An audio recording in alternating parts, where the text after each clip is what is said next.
ನಮಸ್ಕಾರ, ನೀವು ನೋಡ್ತಾ ಇರೋದು ಸಿಜೆ ಕರ್ನಾಟಕ ನ್ಯೂಸ್. ಸರ್, ನೀವು ಈ ದೇಶವನ್ನು ಕಾಯ್ದಿರಿ, ನಿಮಗೆ ಸಮಸ್ಯೆ ಅಂತ ನಂಗೆ ನಂಬಲಾಗ್ತಲ್ಲ. ಏನಿದೆ ಸರ್ ನಿಮ್ಮ ಸಮಸ್ಯೆ? ನನ್ನ ಹೆಸರು ಮೊದಲು ಉದಯ ಬಗ್ಲಿ, ಸಿಂದಗಿ ತಾಲೂಕಿನ ಅರೆ ಸೇನಾ ಪಡೆಯ ಒಬ್ಬ ಸದಸ್ಯನಾಗಿ ಇಂದಿನ ದಿವಸ ನಾವು ನಮ್ಮ ಅಧ್ಯಕ್ಷರಾದ ಪಟೇಲ್ ಅವರು DC ಸಾಹೇಬ್ರ ಕಡೆಯಿಂದ ಪರ್ಮಿಷನ್ ತಗೊಂಡಿದ್ರು. ನಾವು ಯಾವಾಗ ಮೀಟ್ ಆಗೋಣ ನಿಮ್ಮ ಹತ್ರ ಅಂದಾಗ ಇವತ್ತಿನ ಡೇಟ್ ಕೊಟ್ಟಿದ್ರು ನಮಗ. ಆ ಡೇಟಿನ ಪ್ರಕಾರ ಇಂಡಿ, ಸಿಂದಗಿ, ಆಲ್ಬೇಲ್ ಮತ್ತು ದೇವರಿಗೆ, ಹಿಪ್ಪರಗಿ ತಾಲೂಕಿನ ನಮ್ಮ ಎಲ್ಲ ಅರೆ ಸೇನಾ ಪಡೆಯ ಮಾಜಿ ಸದಸ್ಯರು ನಮ್ಮ ಜಿಲ್ಲಾಧಿಕಾರಿ ಸಾಹೇಬರಿಗೆ ನಮ್ಮ ಮನವಿಯನ್ನು ತೆಗೆದುಕೊಂಡು ಬಂದಿದ್ದೆವು. ಆ ಮನವಿ ಈ ಪ್ರಕಾರದವ. ಮೊದಲ ನಮಗ ಸೇನಾ ಪಡೆ ಹೆಂಗದ, ಏರ್ಫೋರ್ಸ್, ನೇವಿ, ಆರ್ಮಿ, ಅವ್ರಿಗೆ ಒಂದು ಕಲ್ಯಾಣ ಬೋರ್ಡ್ ಅದ. ಆ ತರ ನಮಗ್ ಕಲ್ಯಾಣ ಬೋರ್ಡ್ ಬೇಕು ಡಿಸ್ಟಿಕ್ ಲೆವೆಲ್. ಯಾಕಪ್ಪ ಅಂತಂದ್ರ ನಮ್ಮ ನೋವು ನಲಿವು ಕೇಳೋರು ಯಾರು ಇಲ್ಲ. ಏನಾದ್ರೂ ಈ ಸರ್ಕಾರ ಮೊದಲದು ನಮ್ಮ ಬೋರ್ಡ್ ಸ್ಥಾಪನೆ ಆದ ಬಳಿಕ ನಮ್ದು ಕೇಳ್ತಾರ. ನಾವೆಲ್ಲ ಈಗ 30 ವರ್ಷ ಮೊದಲು ಬಂದವ್ರ ಅದಾರ ನಮ್ಮ ಸೀನಿಯರು, ಅವರೆಲ್ಲ ಅಲದಾಡಿ ಮನೆಯೊಳಗೆ ಕೂತಾರ. ಯಾಕಪ್ಪ ಅಂದ್ರೆ ಕೇಳೋರೇ ಇಲ್ಲ. ನಮ್ ಕಲ್ಯಾಣ ಬೋರ್ಡ್ ಇಲ್ಲ. ನಮ್ಮ ಕಲ್ಯಾಣ ಬೋರ್ಡ್ ಏನಾದ್ರೂ ನಾವು ರಿಟೈರ್ಮೆಂಟ್ ಬಂದು ಏಜ್ನೊಳಗ ಎಲ್ಲಾದ್ರೂ ಅಪ್ಲೈ ಮಾಡಿದ್ರ ಅವರು ಸೈನಿಕರದವ್ರೆ ನಾವಿದೀವಿ ಅಂತೇಳಿ ಬಂದು ಅಬ್ಜೆಕ್ಷನ್ ಮಾಡ್ತಾರ ಅಲ್ಲಿ. ಅದನ್ನ ಮೊದಲು ಹೋಗಲಾಡಿಸಿ ನಮಗ ಕಲ್ಯಾಣ ಬೋರ್ಡ್ ಮೊದಲಾಗಬೇಕು. ಆ ಮನವಿ ನಾವು ಇವತ್ತ ಜಿಲ್ಲಾಧಿಕಾರಿ ಸಾಹೇಬ್ರಿಗೆ ಕೊಟ್ಟಿವಿ. ಎರಡನೇದಾಗಿ ನಮ್ಮ ಸೇವೆಯನ್ನು ಮೆಚ್ಚಿ ಈ ಅರೆ ಸೇನಾ ಪಡೆಯಪ್ಪ ಅಂತಂದ್ರ ಭಾರತವನ್ನ ಎಲ್ಲ ಒಗ್ಗೂಡಿಸ್ಲಕ್ಕ ಇಂಟರ್ನಲ್ ಸೆಕ್ಯೂರಿಟಿ ಮೇನ್ ನಮ್ಮವ. ಪ್ರಥಮವಾಗಿ CRPF, BSF, ITBP, SSB, Assam rifle, ಹಿಂಗ 6 ನಮ್ಮ ಅರೆ ಸೇನಾ ಪಡೆಗಳು ಪೂರಾ ಭಾರತವನ್ನ ಹತ್ತಿಕ್ಕಲ. ಏನಾದ್ರೂ ಉಗ್ರವಾದಿಗಳು ಮಾಡಿದ್ರ, ಎಲ್ಲಾದ್ರೂ ದಂಗೆಗಳದ್ರ, ಎಲೆಕ್ಷನ್ ಮಾಡಿದ್ರ, ಕಾರ್ಯಕಲ್ಪನೆಗಳು ವೈಖರಿ ಮಾಡೋರು ನಾವು. ಬರೇ ಸೇನಾದವ್ರು ತಮ್ಮ ಹೆಸರು ಹೇಳ್ಕೊಂಡು ಎಲ್ಲ ನಮಗ್ ಬರುವಂತ ಸ್ಪೆಷಲ್ ಅವ್ರಿಗೆ ಕೊಡಬೇಡ್ರಿ ಅಂತ ಅಬ್ಜೆಕ್ಷನ್ ಮಾಡ್ಕೊತ ಬಂದು ನಮ್ಮನ್ನ ಹಿಂದಿಟ್ಟು ಬಿಟ್ರ. ಇದನ್ನ ಯಾರಿಗಿ ಜನರಿಗೆ ಗೊತ್ತಿಲ್ಲ. ಮತ್ತೆ ನಮ್ಮ ಸರ್ಕಾರಗಳ MLA MP ಎಲ್ಲರೂ ಅದಾರ, ಅವ್ರಿಗೆ ಗೊತ್ತಿಲ್ಲ. ಯಾಕಂದ್ರೆ ಅವ್ರ ಮನೆ ಮಕ್ಕಳೇ ಹೋಗಿಲ್ಲಲ್ಲ. ಯಾರಾದ್ರೂ ಬಡ ಮಕ್ಕಳು ಸೇವಾ ಮಾಡಿ ಬಂದು ಹಳ್ಳಿ ಒಳಗ್ ಕೂತ್ ಬಿಡ್ತಾರ, ಅವ್ರಿಗೆ ಕೇಳೋರು ಯಾರು ಇಲ್ಲ. ಈ ತರ ನಮ್ಮ ಪ್ಯಾರಾಮಿಲಿಟರಿಯ ದುಃಖ ಆಗ್ಯದ. ಈ ದುಃಖನ ಹಳ್ಳಿಲಿ ತೋಡ್ಕೊಳಕ ನಮ್ಮ ಜಿಲ್ಲಾಧಿಕಾರಿ ಸಾಹೇಬರಿಗೆ ಭೇಟಿಯಾಗಿವಿ. ಎರಡನೇ ವಿನಂತಿ ಏನಂದ್ರ, ನಮ್ಮ ಏರಿಯಾದೊಳಗೆ ಎಲ್ಲಾದ್ರೂ ಗೌರ್ಮೆಂಟ್ ಜಮೀನ್ ಇದ್ರ ನಮ್ಮ ಸೇವೆ ಮಾಡಿದ್ದಕ್ಕ ಸ್ವಲ್ಪ ಆದ್ರೂ ನಮ್ಮ ಉಳಿಮೆಗಾಗಿ ಜಮೀನ್ ಕೊಡ್ರಿ.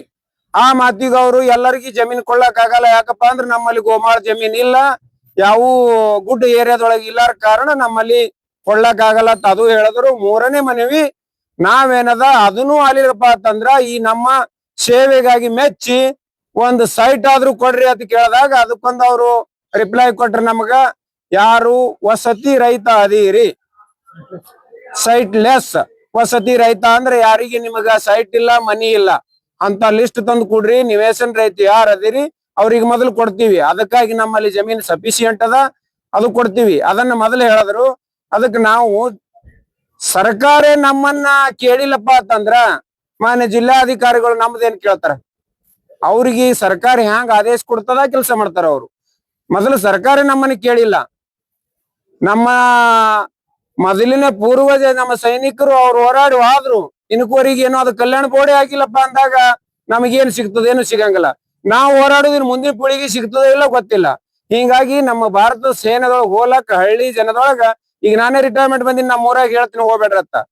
ಈ ತರದಿಂದಾಗಿ ನಮ್ಮ ಭಾರತ ದೇಶಕ್ಕ ಮುಂದ್ ಬರುವಂತ ಸ್ಥಿತಿ, ಗಂಡಾಂತರ ಸ್ಥಿತಿ ಬರಬಹುದು. ಯಾಕಂದ್ರ ಅರೆ ಸೇನಾ ಏನ ಸೇವಾ ಮಾಡ್ಲಿಕ್ಕತ್ತದಲ್ಲ, ಆ ಸೇವಾ ಯಾರಿಂದಲೂ ಸಾಧ್ಯವಿಲ್ಲ. ಅದಕ್ಕಾಗಿ ಈ ಸರ್ಕಾರಕ್ಕ ಈ ನಮ್ಮ ಮನವಿ ಅಂತ ತಿಳ್ಕೊರಿ, ನಮ್ಮ ಅಳಿಲ್ ಹತ್ತು ತಿಳ್ಕೊರಿ, ನಮ್ಮ ಕೋರಿಕೆ ಅಂತ ತಿಳ್ಕೊರಿ. ಬಹಳ ದುಃಖದಿಂದ ನಾವು ಹೇಳ್ತೀವಿ ಈ ವಿಷಯ. ಈ ಮೊದಲ ನಮಗ ಈ ಕರ್ನಾಟಕ ರಾಜ್ಯ ಸರ್ಕಾರ ಕಲ್ಯಾಣ ಬೋರ್ಡ್ ಸ್ಥಾಪನೆ ಆದ ಬಳಿಕ ನಮ್ಮ ದುಃಖ, ನೋವ, ನಲಿವ ಅಲ್ಲಿ ಹೇಳ್ಕೋಬಹುದು. ನಮ್ಮಂತ ಜವಾನ್ ಸಾಥಿಗಳು ತೀರ್ ಹೋದವ್ರ ಅದಾರ, ವಿಡೋಗಳು ಕುರ್ಪಿ ತೊಗೊಂಡು ಕೆಲ್ಸಕ್ಕೆ ಹೋತಾರ, ಅವ್ರನ್ನ ಯಾರು ಕೇಳಿಲ್ಲ. ಒಂದು ಡಿಸ್ಟಿಕ್ ಆಫೀಸ್ದೊಳಗ, ತಹಸೀಲ್ ಆಫೀಸ್ದೊಳಗ ನಮ್ಮ ಹೆಸರು ಮೊದಲು ಮಾಡಿ ನೋಂದಣಿ ಇಲ್ಲ. ಇಂತ ದುಃಖದ ವಿಷಯ ಅದ ಪ್ಯಾರಾಮಿಲಿಟರಿದು. ನಾವೆಲ್ಲ ಬಂದ್ ರಿಟೈರ್ಮೆಂಟ್ ಬಂದ ಬಳಕ ಎಲ್ಲಾ ಆಫೀಸ್ದೊಳಗೆ ಚೆಕ್ ಮಾಡಿದ್ರ ನಮ್ಮ ತಹಸೀಲ್ ಆಫೀಸ್ದೊಳಗ ನಮ್ಮ ಹೆಸರು ಗೊತ್ತಿಲ್ಲ. ಇಲ್ಲಿಂದ ನಮ್ಮ ಸೇನಾದೊಳಗ, ಅರೆ ಸೇನಾದೊಳಗೆ ಯಾರು ಡ್ಯೂಟಿ ಮಾಡ್ತಾರ ಅನ್ನೋದು ನಮ್ಮ ತಹಸೀಲ್ ಆಫೀಸ್ದಾಗ ಇಲ್ಲಪ್ಪ ಅಂತಂದಾಗ ಅಂತ ದುಃಖದ ವಿಷಯ ಅದ. ಅದಕ್ಕಾಗಿ ಈ ಮಾಧ್ಯಮದ ಮುಖಾಂತರ ಮುಖ್ಯಮಂತ್ರಿಗಳಾಗ್ಲಿ ಉಪಮುಖ್ಯಮಂತ್ರಿಗಳಾಗ್ಲಿ ನಮ್ಮ ಇಡೀ ಕರ್ನಾಟಕ ಸರ್ಕಾರಕ್ಕ ಮತ್ತು ನಮ್ಮ ಅಧಿಕಾರಿಗಳಿರ್ತಾರಲ್ಲ ಎಲ್ಲಾ ಅಧಿಕಾರಿಗಳು ಅವ್ರಿಗೆ ನಾವು ವಿನಂತಿ ಮಾಡ್ತೀನಿ, ಮೊದಲು ಈ ಅರೆ ಸೇನಾ ಪಡೆಯ ಒಂದು ಕಲ್ಯಾಣ ಬೋರ್ಡ್ ಡಿಸ್ಟ್ರಿಕ್ಟ್ ಲೆವೆಲ್ ಸ್ಥಾಪನೆ ಮಾಡಿ ಎಷ್ಟು ಜನ ನಮ್ಮ ಅರೆ ಸೇನಾ ಪಡೆಗಳ ಅದಾರ, ಜನಸಂಖ್ಯೆ ಎಷ್ಟದ ಇದನ್ನ ನೋಂದಣಿ ಮಾಡ್ಕೊಂಡು ಮುಂದಿನ ದಿನಮಾನಗಳಲ್ಲಿ ಅವ್ರಿಗೆ ಆಗುವಂತ ಆಗು ಹೋಗುಗಳು ದುಃಖಗಳು ನಿವಾರಿಸ್ತಿರತ್ತ. ಅದೊಂದು ನಮ್ಮ ಜವಾನ್ರಿಗೆ ರಿಟೈರ್ಮೆಂಟ್ ಬಂದ್ 20 ವರ್ಷ ಆಯ್ತು. ಸ್ವಲ್ಪ ಜಮೀನ್ ಇದ್ದು ಅವ್ರ ಜಮೀನ್ ಮಾಡ್ಕೊಂತಿಲ್ಲ, ಹೋಗಲ್ಕ್ ಇಲ್ಲಿ ಊರನ್ನವ್ರ ದಾದಾಗಿರಿ ತೋರಿಸಿ ದಾರಿ ಕೊಡಲ್ಲ ಅಂತ ಜವಾನ್ರಿ ಎಲ್ಲಿ ಹೇಳ್ಬೇಕು. ಈಗಾಗಲೇ ಅವ್ರ ತಹಸೀಲ್ ಆಫೀಸ್ದೊಳಗ ಮನವಿ ಕೊಟ್ಟಾರ. ಇವತ್ ಅಲ್ಲಿನೂ ನಮ್ಮ ಜಿಲ್ಲಾಧಿಕಾರಿಗಳಿಗೂ ಮನವಿ ಕೊಡ್ಸಿವಿ. ಅವ್ರಿಗೆ ಹೋಗ್ಲಕ್ಕ ದಾರಿ ಇಲ್ಲ ತೋಟಗಳಿಗೆ. ಅವ್ರ ಏನ್ ಮಾಡ್ಕೊಂಡ್ ತಿನ್ಬೇಕು? ಜಮೀನಾದ್ರೂ ಮಾಡ್ಲಿಕ್ಕ ಕಷ್ಟ. ಯಾಕಪ್ಪ ಅಂದ್ರ ಊರ್ ಬಿಟ್ಟು 20 ವರ್ಷ 30 ವರ್ಷ ಇರ್ತಾರ. ಈ ಊರಿನ ಏನ್ ಆಗು ಹೋಗುಗಳು ಗೊತ್ತೇ ಇರಲ್ಲ ಅವ್ರಿಗೆ. ಇಲ್ಲಿ ಮಾಡುವಂತ ರಾಜನೀತಿಕ ನೀತಿಗಳೇನದ ನಮ್ಮನ್ನ ಹೊರಗಿಟ್ಟು ಬಿಡ್ತಾವ. ಅದಕ್ಕಾಗಿ ಅವನಿಗೆ ಕೊಡಬೇಡ ಅಂತ ಹೇಳಿರ್ತಾರ ದಾರಿ. ಹಿಂಗಾಗಿ ಒಂದು ಸಮೂಹ ಮಾಡ್ಕೊಂಡು ಅಂಜಿಸಿ ಬಿಡ್ತಾರ. ಅದು ಮಾಡ್ಕೊಂಡ್ ತಿನ್ನೋದು ಕೊಡಂಗಿಲ್ಲ. ಈ ತರದ ಇನ್ನೊಂದು ಎಲ್ಲಾ ಕರ್ನಾಟಕ ರಾಜ್ಯ ಸರ್ಕಾರದಿಂದ ಒಂದು ಆದೇಶ ಅದ. ತಹಸೀಲ್ದಾರ್ ಸಾಹೇಬ್ರು ದಾರಿ ಮಾಡಿ ಕೊಡ್ಬೇಕತ್ತ. ಅವರಲ್ಲಿ ಏಟ್ ಅಳಿಲಿ ತೋಡ್ಕೊಂಡಾರ, ಅವರು ಏನು ಅವ್ರಿಗೆ ದಾರಿ ಮಾಡಿ ಕೊಟ್ಟಿಲ್ಲ. ಇದೊಂದು ತಮ್ಮ ಮುಖಾಂತರ ತಿಳಿಸ್ತೀನಿ. ನಮ್ಮ ಅರೆ ಸೇನಾ ಪಡೆ ಎಷ್ಟು ಸೈನಿಕರದಾರ, ಅವ್ರಿಗೆ ಆಗು ಹೋಗುವಂತ ತೊಂದರೆಗಳು ಏನದಾವ, ಈ ಸರ್ಕಾರ ಸ್ವಲ್ಪ ಅವ್ರ ಕಡೆ ಕಣ್ಣು ಹರಿಸಿ ನೋಡಿ ತಮ್ಮ MLA MP ತಮ್ಗೆ ಏನದಾರ ಅವ್ರಿಗೆ ಹೇಳಿ ಇವ್ರ ಆಗು ಹೋಗುಗಳನ್ನ ನೋಡ್ಕೊರಿ ಅಂತ ಹೇಳ್ತಿರತ್ ಹೇಳಿ ನನ್ನ ವಿನಂತಿ. ನನ್ನ ಹೆಸರು ಉದಯ್ ಬಗ್ಲಿ, ಸಿಂದಗಿ ತಾಲೂಕಿನ ಮಾಜಿ ಸೈನಿಕರ ಸಂಘದ ಸದಸ್ಯ ಇದೆ.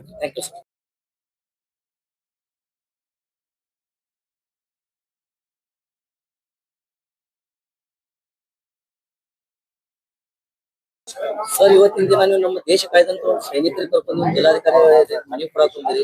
ಯಾಕೆ ಸರ್, ಏನಾಗಿದೆ ಸಮಸ್ಯೆ? ಸರ್, ನಮ್ಮ ದೇಶ ಕಾಯುವಂತ ಅರೆ ಮಿಲಿಟರಿ ಪಡೆ ಅಂತ ನಾವು ಹೇಳ್ತೀವಿ. BSF ಇರ್ಬೋದು, ITBP ಇರ್ಬೋದು, CRPF ಇರ್ಬೋದು, ಆಸಾಂ ರೈಫಲ್ ಇರ್ಬೋದು, SSB, ಹೀಗೆ ಸುಮಾರು ಈ 6 ಅರೆ ಸೇನಾ ಪಡೆಗಳು ಈ ದೇಶಕ್ಕಾಗಿ ಹಗಲು ರಾತ್ರಿ 30-40 ವರ್ಷ ತಮ್ಮ ಕುಟುಂಬವನ್ನ ದೂರ ಇಟ್ಟು ಅವರು ಈ ದೇಶವನ್ನ ಕಾದಿರ್ತಕ್ಕಂತ ಸೈನಿಕರಿಗೆ ಗೌರವಾರ್ಥವಾಗಿ ಒಂದು ನಿವೇಶನವನ್ನ ಅವರಿಗೆ ವಸತಿ ಯೋಜನೆ ಅಡಿಯಲ್ಲಿ ಕಲ್ಪಿಸಬೇಕು ಅನ್ನುವಂತ ಬಹುದಿನಗಳ ಬೇಡಿಕೆ ಇದು. ಆದ್ರೆ ಇದುವರೆಗೂ ರಾಜ್ಯ ಸರ್ಕಾರ ಆಗಿರ್ಬೋದು, ಕೇಂದ್ರ ಸರ್ಕಾರ ಆಗಿರ್ಬೋದು, ಈ ಅರೆ ಸೇನಾ ಪಡೆಗೆ ಒಂದು ಕಲ್ಯಾಣ ಇಲಾಖೆಯನ್ನ ಸ್ಥಾಪಿಸಬೇಕಾಗಿತ್ತು. ಆದ್ರೆ ಇದುವರೆಗೂ ಆ ಕಾರ್ಯ ಮಾಡಿಲ್ಲ ಮತ್ತು ಆ ಸೈನಿಕರಿಗೆ ವಸತಿ ಯೋಜನೆ ಅಡಿಯಲ್ಲಿ ಸೂರು ಕೂಡ ಕಲ್ಪಿಸಿಲ್ಲ. ಮುಂದಿನ ದಿನಮಾನಗಳಲ್ಲಿ ನಾವು ಕೇಂದ್ರ ಮತ್ತು ರಾಜ್ಯ ಸರ್ಕಾರಕ್ಕೆ ಆಗ್ರಹ ಮಾಡ್ತೇವೆ, ತಕ್ಷಣವೇ ಈ ಕಾರ್ಯವನ್ನ ನೀವು ಕೈಗೊಂಡಿದ್ದಾದ್ರ ಸೈನಿಕರಿಗೆ ನೀವು ನಿಜವಾದಂತ ಗೌರವ ಕೊಡುವಂತವ್ರು ಆಗ್ತೀರಿ. ಇಲ್ಲ ಅಂದ್ರ ನಿಮ್ಮಂತ ಅವಿವೇಕಿ ಸರ್ಕಾರಗಳಿಗೆ ತಕ್ಕ ಉತ್ತರವನ್ನ ನಾವು ಕೊಡ್ತೀವಿ. ರೈತರು ಮತ್ತು ನಾವು ಎಲ್ಲಾ ಏನಪ್ಪಾ ಅಂದ್ರೆ ಅರೆ ಸೇನಾ ಪಡೆ ಎಲ್ಲರೂ ಒಂದಾಗಿ, ಯಾಕಂತಂದ್ರ ನಾವು ಅರ್ಥ ಮಾಡ್ಕೋಬೇಕು, ಇವತ್ತ ಲಕ್ಷಾಂತರ ಜನ ನಮ್ಮ ರಾಜ್ಯದಲ್ಲಿ ಬಾಂಗ್ಲಾ ವಲಸಿಗರಿದಾರ. ಅವರಿಗೆ ನೀವು ಅವ್ರ ತನ ಹೋಗಿ ವಸತಿ ಯೋಜನೆ ಅಡಿಯಲ್ಲಿ ನೀವು ಮನೆ ಕಲ್ಪಿಸ್ತೀರಿ ಅಂತಂದ್ರೆ, ಇವತ್ತ ನಮ್ಮ ದೇಶಕ್ಕಾಗಿ ದುಡಿದಂತವ್ರಿಗೆ ನೀವು ಹಿಂದ ಮುಂದ ಯೋಚನೆ ಮಾಡಾಕತ್ತೀರಿ ಅಂತಂದ್ರ ನಾವು ಮೂರ್ಖರು ಅಂತ ನಮಗ ಅನಿಸ್ತಾ ಇದೆ. ನಿಮ್ಮನ್ನ ಆಯ್ಕೆ ಮಾಡಿ ಕಳ್ಸಂತವ್ರು. ಯಾಕಂತಂದ್ರೆ ಯಾರಿಗೆ ಮೊದಲ ಆದ್ಯತೆ ಕೊಡ್ಬೇಕನ್ನುವಂಥದ್ದು ನಮ್ಮಲ್ಲಿ ಪ್ರಜ್ಞೆ ಇರಬೇಕು. ಮೊದಲ ಈ ದೇಶಕ್ಕಾಗಿ ದೇಶಕ್ಕಾದಂತ ಸೈನಿಕರಿಗೆ ನೀವು ಅಲೆದಾಡಿಸ್ತಿದ್ದೀರಿ ಕಚೇರಿ ಸುಮಾರು ವರ್ಷಗಳಂದ್ರ ನಿಮಗ ನಾವು ಏನಂತ ಕರಿಬೇಕು, ಏನಂತ ನಿಮ್ಮನ್ನ ಗುರ್ತಿಸ್ಬೇಕು ನಾವು ಸರ್ಕಾರಕ್ಕ. ಮತ್ತು ಈ ರೈತರು ಇವತ್ತ ಅವರು ನಿವೃತ್ತಿ ಜೀವನದಲ್ಲಿ ಒಂದು ನೆಮ್ಮದಿಯಿಂದ ಬದುಕಬೇಕು ಅನ್ನುವಂತ ಒಂದು ಕುಟುಂಬಗಳಲ್ಲಿ ಇವತ್ತು ಗ್ರಾಮೀಣ ಪ್ರದೇಶಗಳಲ್ಲಿ ಕೃಷಿ ವ್ಯವಸಾಯ ಮಾಡ್ಕೊಂಡು ಆ ಎಲ್ಲಾ ಸೈನಿಕರು ಬದುಕ್ತಿದಾರ. ಅವ್ರ ಜಮೀನುಗಳಿಗೆ ಹೋಗ್ಲಿಕ್ಕೆ ಹಾದಿ ಇಲ್ಲ ಅಂತ ಹೇಳಿ ಸುಮಾರು ವರ್ಷಗಳಿಂದ ಕಚೇರಿ ಅಲಿತಾ ಇದ್ದಾರೆ. ಅವರಿಗೆ ಹಾದಿ ಕಲ್ಪಿಸುವಂತ ವ್ಯವಸ್ಥೆ ನಿಮ್ ಕಡೆಯಿಂದ ಆಗ್ತಾ ಇಲ್ಲ ಅಂತಂದ್ರೆ ಜಿಲ್ಲಾಡಳಿತದಿಂದ ನಾವು ಈ ಯಾವುದೇ ಕಾರಣಕ್ಕೂ ಒಪ್ಪೋದಿಲ್ಲ. ಮುಂದಿನ ದಿನಮಾನಗಳಲ್ಲಿ ಉಗ್ರವಾದಂತಹ ಹೋರಾಟವನ್ನು ಮಾಡಬೇಕಾಗ್ತದೆ ಅನ್ನುವಂತ ಮಾತನ್ನ ಈ ವೇದಿಕೆ ಮೂಲಕ, ಮಾಧ್ಯಮದ ಮೂಲಕ ನಾವು ತಿಳಿಸ್ತೀವಿ. ಜಿಲ್ಲಾ ಅಧ್ಯಕ್ಷರು ಶಂಕರಗೌಡ ಹಿರೇಗೌಡರು, ಉತ್ತರ ಕರ್ನಾಟಕ ರಾಜ್ಯ ರೈತ ಸಂಘ. ಜೈ ಜವಾನ್ ಜೈ ಕಿಸಾನ್, ಜೈ ಜವಾನ್ ಜೈ ಕಿಸಾನ್, ಜೈ ಜವಾನ್ ಜೈ ಕಿಸಾನ್, बोलो भारत माता की जय। बोलो भारत माता की ಈ ದೇಶದ ಸೈನಿಕರಿಗೆ ಈ ದೇಶದ ಸೈನಿಕರಿಗೆ ಈ ದೇಶದ ಅನ್ನದಾತರಿಗೆ ಜೈ ಜವಾನ್ ಜೈ ಕಿಸಾನ್ ಜೈ ಜವಾನ್ ಜೈ ಕಿಸಾನ್ बोलो भारत माता की बोलो भारत माता की ಎಲ್ಲಿವರೆಗೆ ಹೋರಾಟ ಎಲ್ಲಿವರೆಗೆ ಹೋರಾಟ ಎಲ್ಲಿವರೆಗೆ ಹೋರಾಟ ಬೇಕೇ ಬೇಕು ನ್ಯಾಯ ಬೇಕು ಬೇಕೇ ಬೇಕು ನ್ಯಾಯ ಬೇಕು ಬೇಕೇ ಬೇಕು ನ್ಯಾಯ ಬೇಕು ಬೇಕೇ ಬೇಕು ನ್ಯಾಯ ಬೇಕು. ಸರ್ ಇವತ್ತಿನ ದಿನ ನೀವು ಒಂದು ಜಿಲ್ಲಾಧಿಕಾರಿಗಳು ಮನವಿ ಕೊಡಕ್ ಬಂದಿರಿ. ನೀವು ನಮ್ ದೇಶ ಕಾಯ್ತಿದ್ ನೀವು ದೇಶ ಕಾಯ್ದಂತ ಸೈನಿಕರಿಗೆ ಸಮಸ್ಯೆ ಅಂದ್ರೆ ನಂಗೆ ನಂಬೋದಾಗ್ತಲ್ಲ. ಏನ್ ಸರ್ ನಿಮ್ ಸಮಸ್ಯೆ? ಸರ್, ಇವತ್ತಿನ ದಿವಸ ಪ್ಯಾರಾಮಿಲಿಟರಿ ಸೈನಿಕರು ಹಾಗೂ ರೈತ ಸಂಘದ ಅಧ್ಯಕ್ಷರು ಎಲ್ಲರೂ ಕೂಡಿ ನಾವು DC ಸಾಹೇಬರಿಗೆ ಮನವಿ ಕೊಡಕ್ಕಂತ ಬಂದಿದ್ದೆವು. ನಮ್ಮ ಉದ್ದೇಶವೇನೆಂದ್ರೆ, ಈ ಆರ್ಮಿಯವರಿಗೆ ಏನು ಸವಲತ್ತು ಸಿಗ್ತಿದೆ ಇಲ್ಲಿವರೆಗೆ ನಮಗೆ ಇನ್ನೂ ಆಗಿಲ್ಲ. ನಾವು ಸವಲತ್ತು ಬೇಡಿಕೆಯಾಗಿ ಎಲ್ಲರೂ ನಾವು ಮನವಿ ತಂದಿದ್ದೆವು ಮತ್ತು ಅವರಿಗೆ ಸಿಗುವಂತ ಸೌಲಭ್ಯಗಳು ಇನ್ನುವರೆಗೆ ಅವರಿಗೆ ಸೈಟ್ ಅನ್ನು ಸೌಲಭ್ಯ ಮಾಡಿದ್ದಾರೆ ಮತ್ತು ಸಂಘದ ವತಿಯಿಂದ ಅವರಿಗೆ ಅವಶಾಸನ ಬಿಲ್ಡಿಂಗ್ಗಳು ಕೊಟ್ಟಿದ್ದಾರೆ. ನಮಗೆ ಜಮೀನು ಇಲ್ಲ ಮತ್ತು ಯಾವುದು ಸೈಟ್ ಪ್ರಕಾರ ಯಾವುದು ಇನ್ನೂ ಗೌರ್ಮೆಂಟ್ ಬಿಜೆಪಿ ಸರ್ಕಾರ ಆಗಲಿ ಕಾಂಗ್ರೆಸ್ ಸರ್ಕಾರ ಆಗಲಿ ಇನ್ನುವರೆಗೆ ಅನುಮತಿ ನಮಗೆ ಆದೇಶವನ್ನು ಕೊಟ್ಟಿಲ್ಲ. ಹೀಗಾಗಿ ನಾವು ಈ ಹೋರಾಟಕ್ಕೆ ಬಂದಿದ್ದೇವೆ DC ಸಾಹೇಬ್ರ ಹತ್ರ. ಸೈಟ್ ಈ ಆರ್ಮಿಯವರಿಗೆಲ್ಲ ಸೈಟು ಮತ್ತು ಅವರಿಗೆ ಕೆಲವೊಂದು ಸಂಘಗಳಿಗೆ ಸಂಸ್ಥೆಗಳನ್ನು ಮಾಡಿ ಕೊಟ್ಟಿದ್ದಾರೆ. ಆ ಸೌಲಭ್ಯಗಳು ನಮ್ಮ ಪ್ಯಾರಾಮಿಲಿಟರಿ ಅವರಿಗೆ ಇನ್ನೂವರೆಗೆ ಒದಗಿಸಿ ಕೊಡ್ತಾ ಇಲ್ಲ ಗೌರ್ಮೆಂಟ್ ದವರು. ಈ ಸಲುವಾಗಿ ನಾವು ಈ ಹೋರಾಟಕ್ಕೆ ಇಲ್ಲಿ ಇವತ್ತಿನ ದಿನ DC ಸಾಹೇಬರಿಗೆ ಎಲ್ಲರೂ ರೈತ ಸಂಘದವರು ನಮಗೆ ಪ್ರೋತ್ಸಾಹವನ್ನು ಕೊಟ್ಟರು ಹಾಗೂ ಎಲ್ಲ ಮಾಜಿ ಸೈನಿಕರು ಪ್ಯಾರಾಮಿಲಿಟರಿ ಎಲ್ಲ ಸದಸ್ಯರು ಬಂದು ನಾವು DC ಸಾಹೇಬರಿಗೆ ಮನವಿ ಕೊಟ್ಟಿದ್ದು ಮತ್ತೆ ಇದ್ರ ನಮ್ಮ ಅನಿಸಿಕೆಗಳನ್ನು ಈಡೇರಿಸ್ತಾರೆ ಅಂತ ಹೇಳಿ ಈ ಸರ್ಕಾರಕ್ಕೆ ನಾವು ಮನವಿ ಮಾಡಿದ್ದೇವೆ. ಜಿಲ್ಲಾಧಿಕಾರಿಗಳು ನಿಮ್ ಸಮಸ್ಯೆಗಳಿಗೆ ಏನಂತ ಹೇಳಿದ್ರು? ಅವರು ಜಿಲ್ಲಾಧಿಕಾರಿ ಹೇಳ್ತಾರೆ DC ಸಾಹೇಬರು, ಯಾರಿಗೆ ಸೈಟ್ಗಳಿಲ್ಲ, ಯಾರಿಗೆ ಮನೆಗಳಿಲ್ಲ, ಇರ್ಲಾರ್ದಂತವ್ರಿಗೆ ಮಾಡ್ಲಿಕ್ಕೆ ನಾವು ನೋಡ್ತಾ ಇದ್ದೇವೆ. ಇದ್ದವ್ರಿಗೆ ಎಲ್ಲರಿಗೆ ಇರ್ತಾ ಇದಾರೆ, ಗುರುಸಲ್ಲಿ ಜೋಪಡಿ ಅಂತ ಯಾವ್ದ್ರಲ್ಲೇ ಇದ್ದೇ ಇರ್ತಾ ಇದಾರೆ.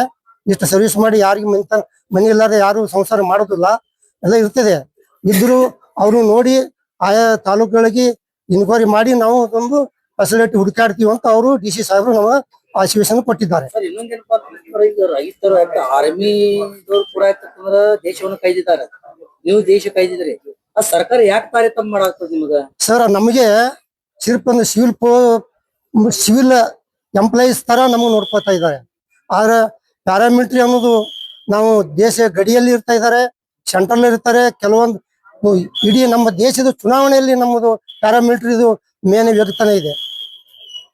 ಸರ್ ನಿಮ್ ಸೈನಿಕರಿಗೆ ಕೊಟ್ಟಂಗೆ ಏನ್ರಿ ನಿಮ್ ಮಿಲಿಟರಿ ಕ್ಯಾಂಟೀನ್ ಹಿಂಗೇನ್ರಿ ಕ್ಯಾಂಟೀನ್ ಅದಾವ ನಿಮ್ಗೆ? ಸೈನಿಕರ ಕ್ಯಾಂಟೀನ್ ಸೌಲಭ್ಯ ನಮಗೆ ಇಲ್ಲ. ಅವ್ರಿಗೆ ಎಲ್ಲಾ ತರದ ಸೌಲಭ್ಯ ಇದೆ. ಆದ್ರೆ ನಮ್ಗೆ ಸೆಂಟ್ರಲ್ ಪೊಲೀಸ್ ಕ್ಯಾಂಟೀನ್ ನಲ್ಲಿ ಸೌಲಭ್ಯ, ಆದ್ರೆ ಅವರಷ್ಟು ಸೌಲಭ್ಯ ನಮಗಿಲ್ಲ. ಯಾಕಂದ್ರೆ ನಮಗೆ ಟ್ಯಾಕ್ಸ್ ಇದೆ, ಅವ್ರಿಗೆ ಟ್ಯಾಕ್ಸ್ ಇಲ್ಲ. ಸರ್ ಈಗ ಮುಂದಿನ ಹೋರಾಟ ಯಾವ ಏನಂತ? ಮುಂದಿನ ಹೋರಾಟ ಅಂದ್ರೆ ನಮ್ಗೆಲ್ಲಾ ಬೇಡಿಕೆಗಳು ಏನು ಡಿಫೆನ್ಸ್ ಅವ್ರಿಗೆ ಬೇಡಿಕೆ, ಅವ್ರಿಗೆ ಏನು ಫೆಸಿಲಿಟಿ ಇದೆ ಆ ಫೆಸಿಲಿಟಿ ನಮ್ಗೆ ಕೊಡ್ಬೇಕಂತೇಳಿ ಅವ್ರಿಗೆ ಮನವಿ ಕೊಟ್ಟಿದ್ದೇವೆ. ಅದೇ ಪ್ರಕಾರ ನಮ್ಮ ಮನವಿ ಮಾಡಿ ಇದು ನಮ್ಗೆ ಸೌಲಭ್ಯ ಕೊಡಬೇಕಾಗಿ ಅಂದ್ರೆ ನಾವು ಮುಂದೆ ನಮ್ಮ ಪೀಳಿಗೆಗೆ ಆಗಲಿ, ಮುಂದೆ ನಮ್ಮ ಮಕ್ಕಳಿಗೆ ಆಗಲಿ ಅವ್ರಿಗೆ ಕೋರ್ಸದಲ್ಲಿ ಸೇರ್ಪಡೆ ಮಾಡಕ್ಕೆ ನಾವು ಇಚ್ಛೆ ಪಡ್ತೇವೆ. ಇಲ್ಲಾದ್ರೆ ನಮ್ಮ ಮಕ್ಕಳು ನಮ್ಮ ತರ ಅವ್ರು ಹೋಗಿ ಇಂಥ ನಮ್ಮ ಹೊಲಸು ಸರ್ಕಾರದಲ್ಲಿ ಮತ್ತೆ ನಮ್ಮ ಪ್ಯಾರಾಮಿಲಿಟರಿ ಫೋರ್ಸ್ ಅಲ್ಲಿ ಭರ್ತಿ ಆಗಕ್ಕೆ ಹೆದರ್ತಾ ಇದ್ದಾರೆ. ನಮ್ಮ ಹೆಸರು ಹನುಮಂತರಾಯಗಳು, C brother.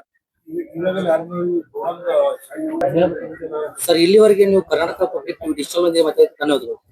Okay, thank you sir.